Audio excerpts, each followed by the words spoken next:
My name is Stephanie Martell, Joanne Martell, and I am 31 years old, a survivor of mental disabilities. I was diagnosed when I was 21. I At that time, I was severely manic and pretty much impaired to do almost anything and everything my mind told me to do. I would hear a lot of psychological noises, and it was very chaotic times for not only myself but for my family. At this time, I suffered from separation of me and my child and his father. I also remember and recall having a lot of hospitalizations and a wait time for my family. I'm a little nervous to talk about this, but I know that it's something very, very, very, very important to discuss because I'm a firm believer in applicating and putting to use the medication that is provided and suggested for candidates such as myself and like myself. I know that actually, I wouldn't want to say and enforce it on everybody because medications are very risky, and you just have to want to be well. You have to want to seek that wholeness that is inside of you. It's a fight every day. I was fortunate enough to be in the city of Richmond where they provided free services of well, when in my 20s I was still considered youth, so there was a CCT nonprofit organization. Actually, I don't know if it was nonprofit or not, but I do know that I was serviced there where I was able to take classes to inform myself, therapeutic classes to give me an active role in society.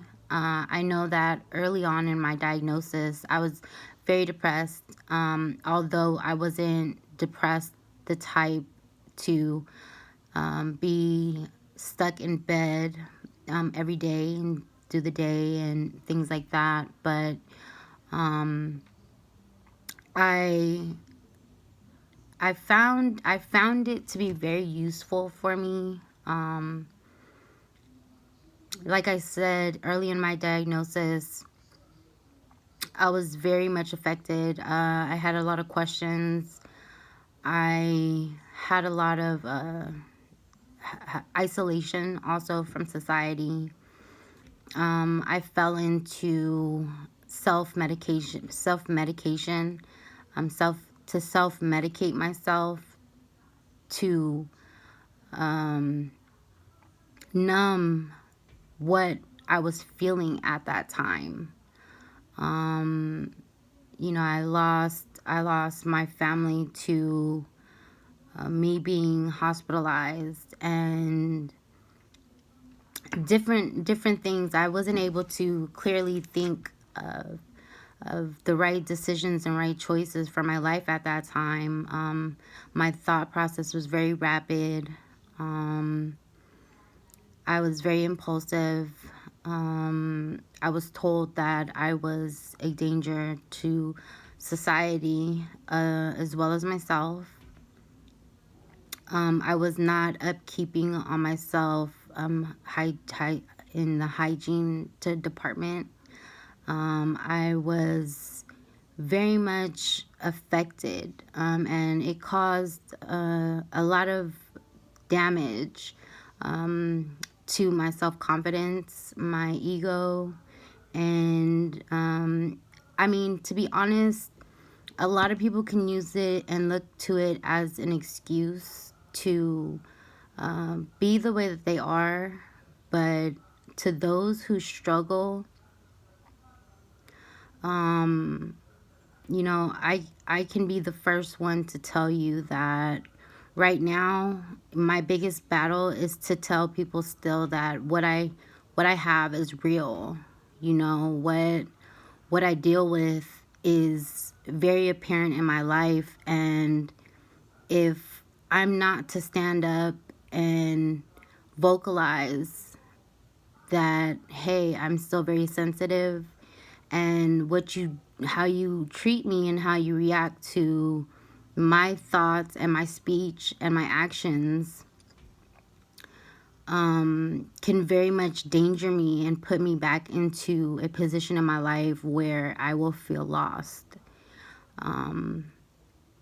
My heart goes out to those who are still self-medicating, because at the time, for me, my counselor, my mentor at CCT once told me that using is actually the term for using is self-medicating. And in my mind at that time, that was the excuse for me to continue using. I thought that I was aiding myself to prevent or bring a balance to myself.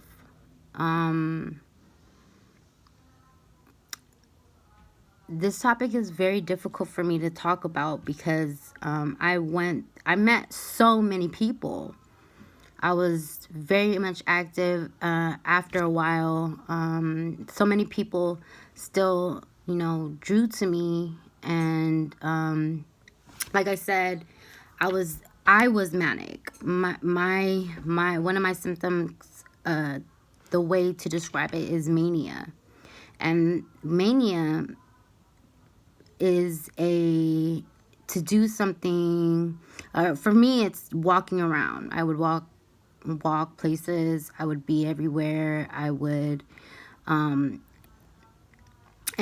before I tell you or go any further, I think it's time to open up. I was diagnosed bipolar schizophrenic, hypoaffective type, in Richmond, and now I have a couple of concerns about my status, because I recently talked to my psychiatrist and was told that she didn't think I was schizophrenic because I show no signs. That raised a lot of questions for me, because I know when I first came to this part of town, she diagnosed me, and it was exactly what bipolar schizophrenic, without the hypoaffective type. And I have to fight to say that I take my medications regularly. If I didn't have the support team that I have right now, being that I'm reminded to respect, keyword respect, my condition at all costs. For me, my life is unusual. I'm not the typical 31-year-old adult, free to linger and move about as normal, functional individuals. I'd have to say that for me, it's difficult. I have a lot of anxiety about going out, getting into other people's cars, walking down the street.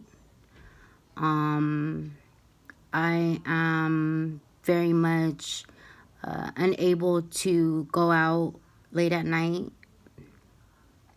I am unable to miss one dose. If I miss one dose of medication, I am thrown off course, thrown off balance, and it caused disruption in my household and where I stay.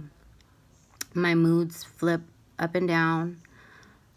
There's some nights where I can't get to sleep and I cry.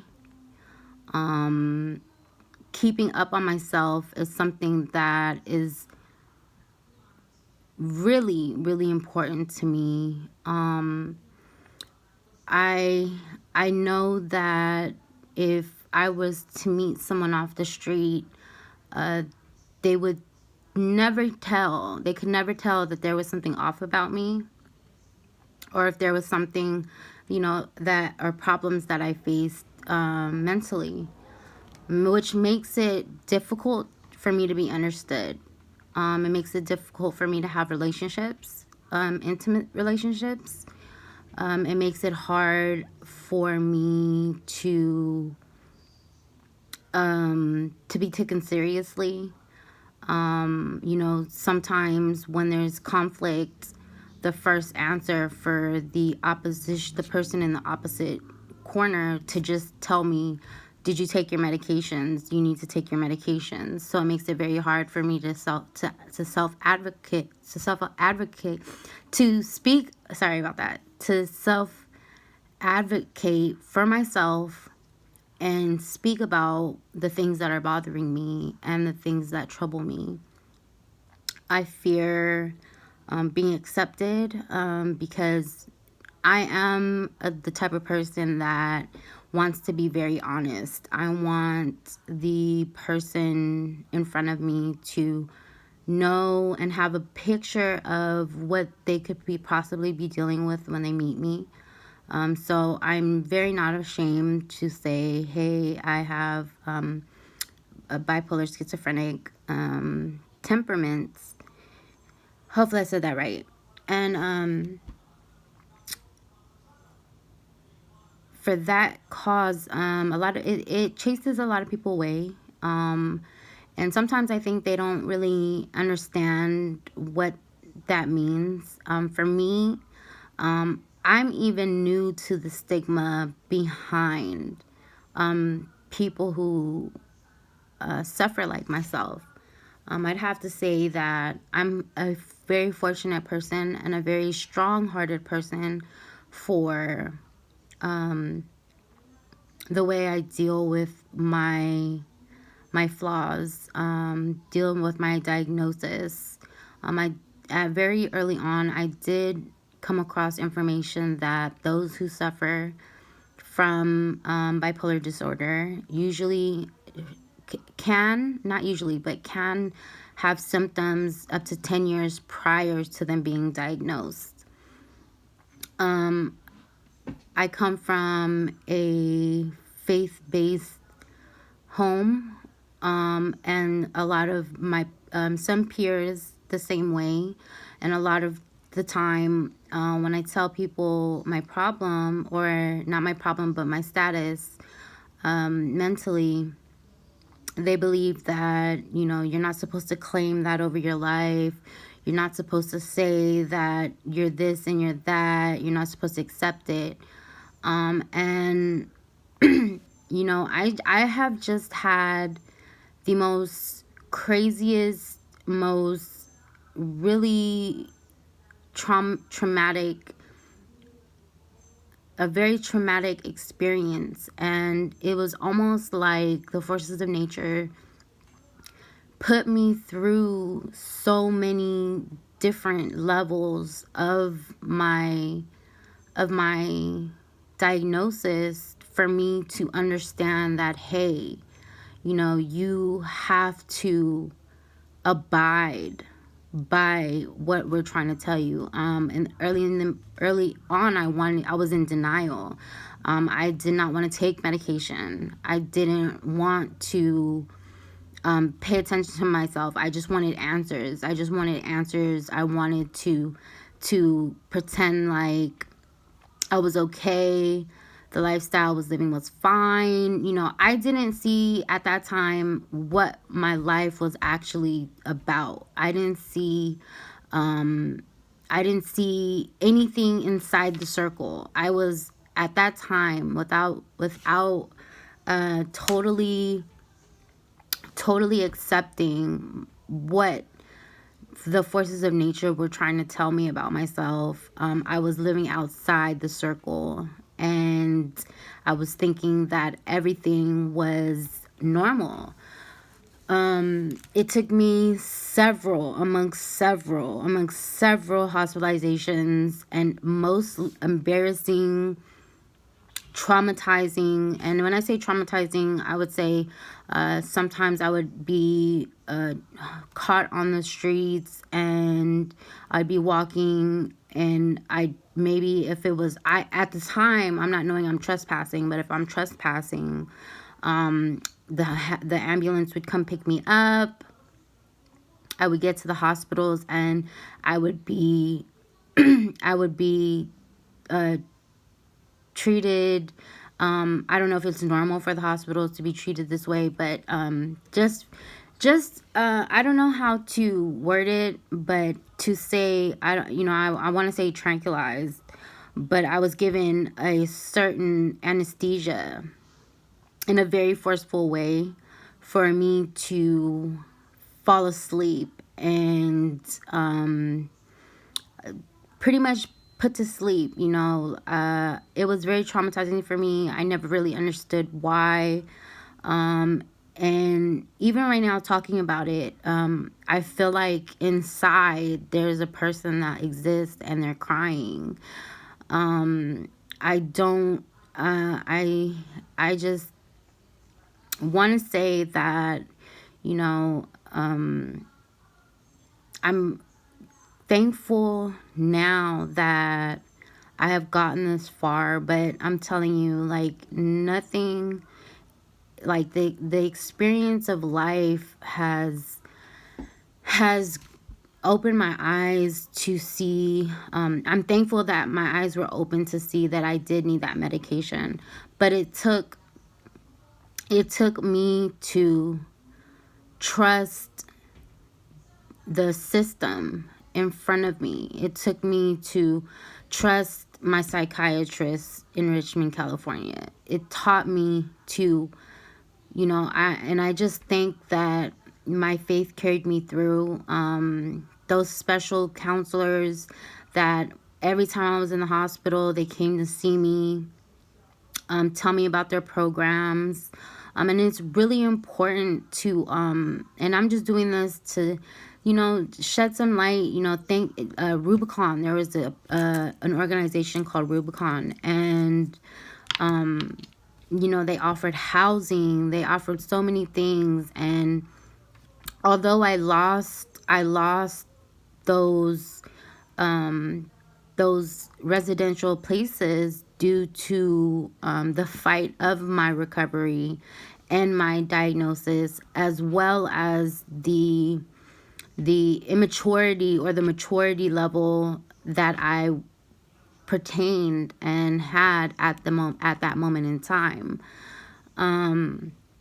Now, where I sit, I know that I would be looked at now a little bit as maybe I'm hiding behind my family and things like that. But the main thing that, is preached about in these groups and these classes that I have took, or have taken, where that you have to look for a support system. You have to have support. For those who don't have support, fight for your life. And it's only like Rubicon told me, it's one day at a time. It's one day at a time. Now, sometimes, normally now, my symptoms before, well, the triggers that I had before, I didn't know too much about, and I was very much sensitive to the curves of every fall I would end up in the hospital, or every springtime I would be set off and end up in the hospital, in facilities. And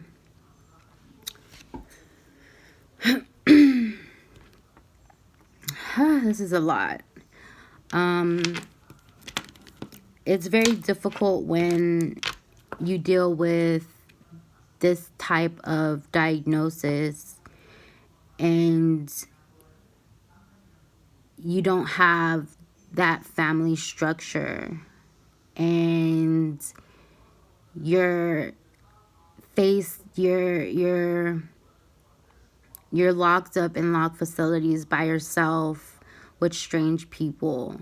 You're walking around town embarrassing yourself because you can't control your mind and your body, and you can't find help, or you run into people that you think will help you but take advantage of you because they have no idea what you're going through.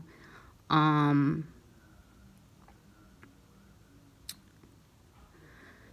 you know,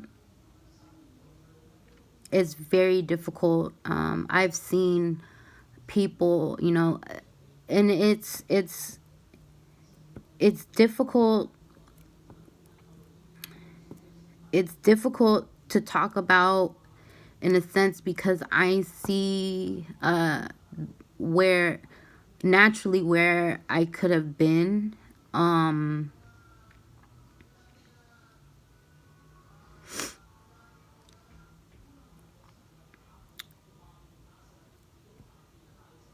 the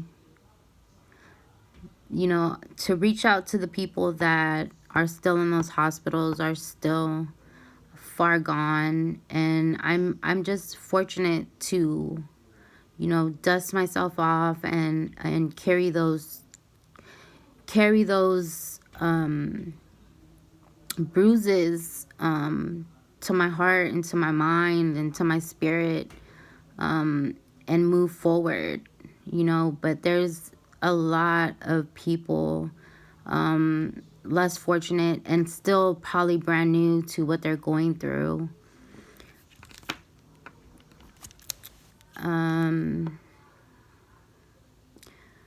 To say the least, I would like to say, for me, tactics.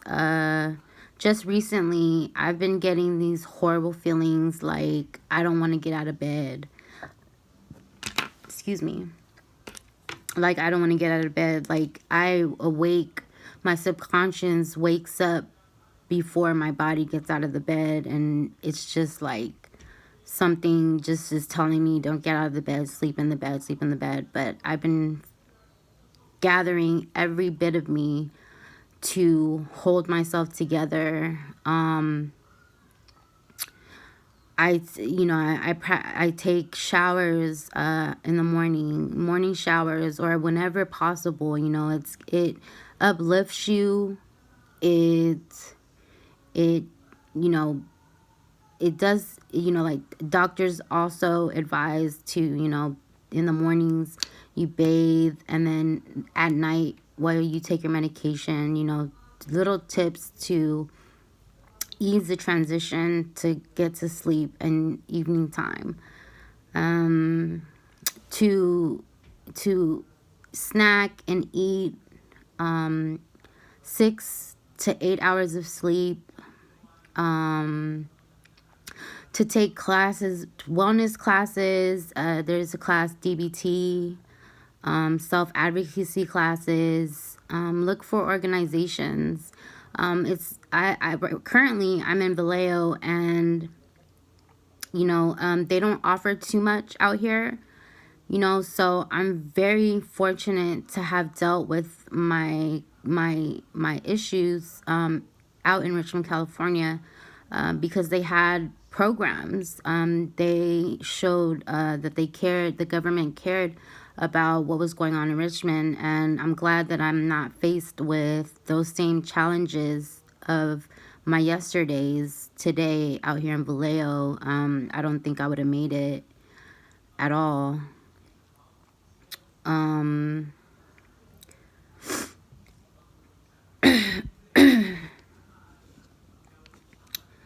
So, I mean, I gave a little bit of advice to say the least, of things that you can do. Writing helped. Staying away from controlled substances. I'd have to say that life is a lot more boring and you are a lot more insecure. But at the end of the night, when you find out, when your mind finds out that you're safe and you're comfortable, that is the most powerful healing that could ever happen to your body and to your health. So appreciate what and how far you have made it. If you're like me, dealing with it even without medication, you have to be a very strong person. And I just want to congratulate you and myself. This is just a little bit of a reflection moment. And clearly, you know, it's preached a lot to not take medication, and persons like myself are facing a lot of stigma. And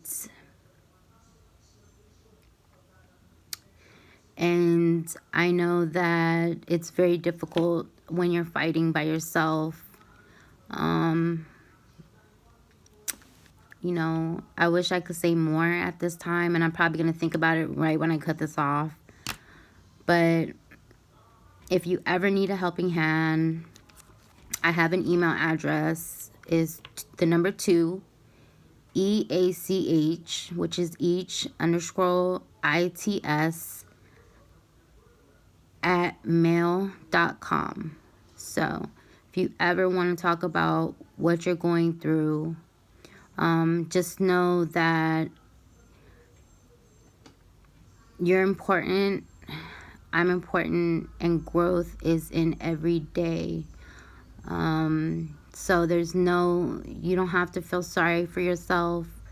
You can be powerful just like the next person. And the strength is all within, with all in your mind, your spirit. And I mean, to say nothing is impossible can still be applicable to who you are. So if you could just reach out,